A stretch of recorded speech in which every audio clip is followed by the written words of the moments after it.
কেউ টানে গল্লিপ, কেউ টানে ব্যঞ্জন, কেউ বা টানে পাল। মদ গাঁজা হিরোইন নিশিরাতে খেয়ে কেউ রাস্তায় করে টলমল। ডিগবাজি খায় খায় দিনে দিনে বদলায় এই মানুষের হালচাল। ওরা শয়তানের দলবল, ওরা ইবলিসের দলবল, ঠিক কিনা? নেশা করে এরকম একটা খাম্বা থাকে, রাত 3:30টার সময় খাম্বারে বলে সাইড দাও, বলে না এই আছে না, আছে না?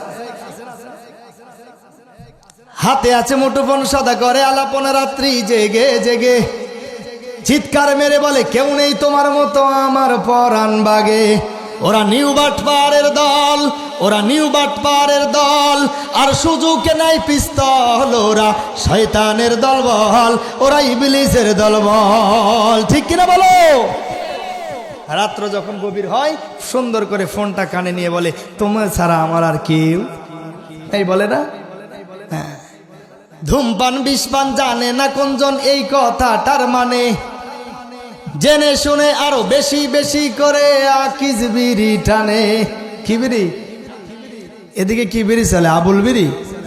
ধূমপান বিষপান জানে না কোনজন, এই কথাটার মানে জেনে শুনে আরো বেশি বেশি করে আবুল বিড়ি টানে।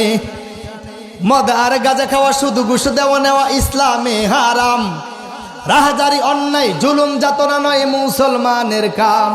ওরা ধনে বলে সবল, ওরা ধনে বলে সবল, আর নামায় কামের দল, ওরা শয়তানের দলবল, ওরা ইবলিসের দলবল, ঠিক কিনা? এই দুইটা জিনিস আজকে আমাদেরকে ধ্বংস করে দিয়েছে। আমার ভাইরা, রাত্র গভীর হয়ে যাচ্ছে, আর একটু চালাবো? আর একটু চলবে? আচ্ছা ঠিক আছে, আপনারা অনুমতি দিলে চালাবো আর কি। কারণ প্রধান মেহমানদেরকে 10টায় তুলে দিবেন, 12টার মধ্যে মাহফিল শেষ হবে। আপনাদেরও শুনে মজা হবে, আমাদেরও বলে মজা হবে, ঠিক কিনা আমার ভাইরা?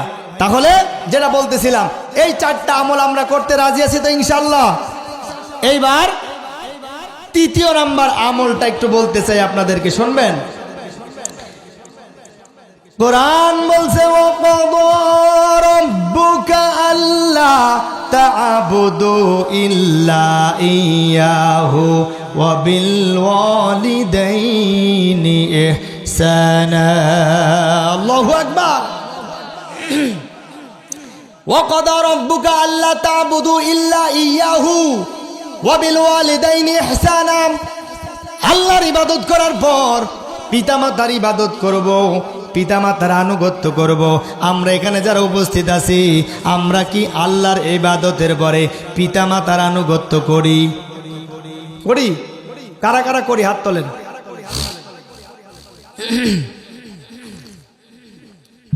সবাই করেন? হাত তো তুললেন, অর্ধেক তুলছে, অর্ধেক তোলে নাই। তার মানে পিতামাতার আনুগত্য এই এলাকায় চলে? হ্যাঁ বলেন না কেন চলে না? আল্লাহ বললেন যেখানে আমার আনুগত্যের কথা, ওখানেই পিতামাতার আনুগত্যের কথা। আল্লাহ পাক রব্বুল আলামিন কেন এই কথা বললেন আমার ভাইরা?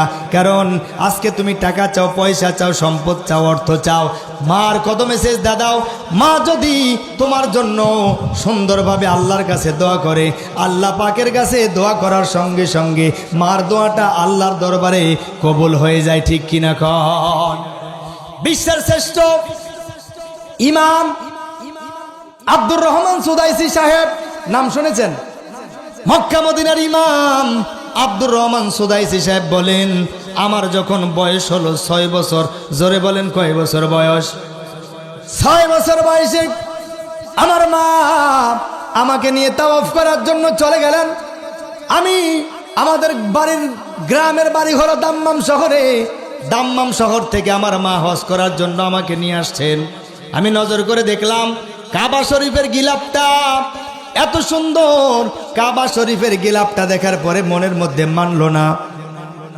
আব্দুর রহমান সুদাইসি সাহেবের মা বলে, বাবা রে, তুমি ছোট মানুষ, এই নাও তোমাকে সাইডে রেখে দিলাম, তুমি এই জায়গায় অবস্থান করবে, তুমি কিন্তু খবরদার কাবার গিলাফের কাছে যাবে না। আব্দুর রহমান সুদাইসি সাহেবের 6 বছর বয়স। মা যখন তাওয়াফ করতেছে, আব্দুর রহমান সুদাইসি বলেন, আমি যখন দেখলাম মা তাওয়াফ করতেছে, আমার মনে মানলো না, আমাকে যেই জায়গায় দাঁড় করে রাখলো, আব্দুর রহমান সুদাইসি সাহেব বাইতুল্লাহর কাবার গিলাফের পাশে দাঁড়ায় গেল। মা ডেকে বলতেছে, সন্তান রে, তোকে বারবার বললাম এই জায়গায় আসবি না, কেন তুমি আসলা? একে একে একবার নয়, দুইবার নয়, তিনবার পর্যন্ত আব্দুর রহমান সুদাইসিকে যখন দূরে নিয়ে গেল, চতুর্থবার দেখে আব্দুর রহমান সুদাইসি ওই কাবার গিলাফের পাশে চলে আসছে।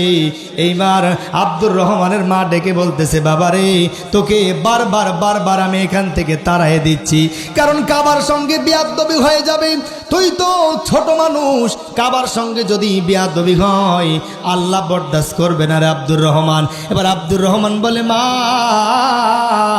আমি যখন দাম্মাম শহরে বিভিন্ন জায়গায় গিয়েছি, কোনো জায়গায় এত সুন্দর বিল্ডিং আমি দেখি নাই।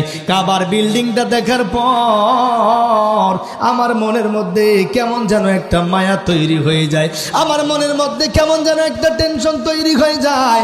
যারা হাজী সাহেব, আপনারা হজ করতে যারা গেছেন, যখন কাবার প্রান্তরে দাঁড়াবেন, দেখবেন দুনিয়ার জমিনের সমস্ত টেনশন পেরেশানি দূর হয়ে যায়, শুধু আল্লাহ আর রসুলের নাম কলিজায় থাকে। কথা বলেন ঠিক কিনা?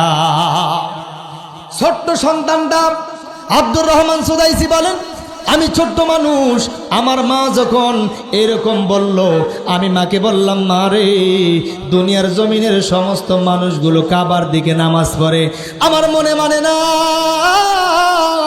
আমার মনে হয় কাবার পাশে না দাঁড়াইলে আমার অন্তরটা শান্তি হচ্ছে না।